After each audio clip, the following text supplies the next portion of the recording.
नमस्कार। मेकाले शिक्षा पद्धति से पहले भारत में गुरु शिष्य परंपरा थी। शिष्य आश्रम में जाता था, गुरुकुल में जाता था और वहाँ अपनी शिक्षा ग्रहण करता था और वांछित समय में शिक्षा पूर्ण करके वह अपने घर लौट सकता था। ऐसा एक दीक्षांत समारोह होना था तो गुरुजी ने बहुत सारे बच्चों में से 3 बच्चे बुलाए कि आप आओ, इधर आओ, और उनको कहा कि आप अभी संध्या के बाद में अपने पास में जो समीप में जलाशय है वहाँ जाएं और उसमें स्नान करके फिर मेरे पास में आएं। हम दीक्षांत समारोह के बारे में और शिक्षा के बारे में कुछ और बातें करेंगे। उनको कह के गुरुजी अपने कुटिया में बैठ गए।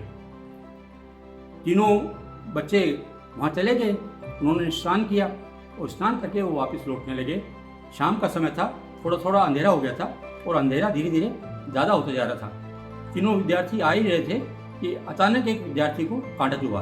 वो नीचे बैठा, अरे कांटा। फिर उसने देखा कि वहाँ तो बहुत सारे कांटे पड़े, कांटे पीछे पड़े हैं सड़क पे।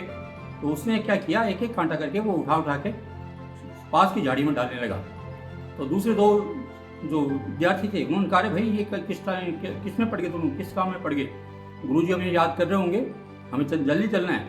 तो उसने कहा, और शाम अलग होने वाली है। उसने कहा कि इसीलिए तो मैं रुका हूँ कि शाम अलग होने वाली है, क्योंकि अब थोड़ी देर बाद जो भी लोग आएंगे उनको ये कांटे दिखाई ही नहीं देंगे। तो ऐसा कह के वो पहले वाला जो एक विद्यार्थी था जो प्रश्न कर रहा था, वो तो लंबी छलांग मार के कांटों से निकल गया, और दूसरा वाला कांटों को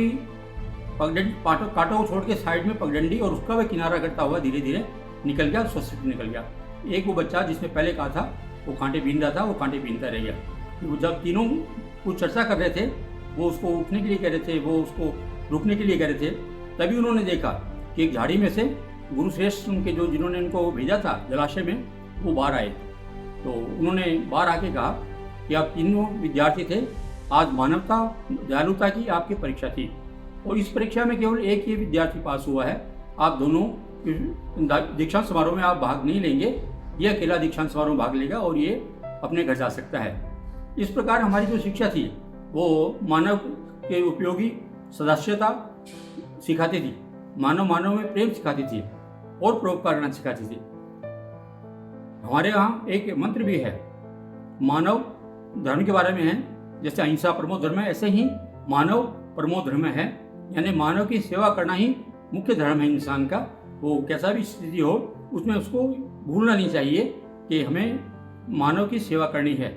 जय हिंद।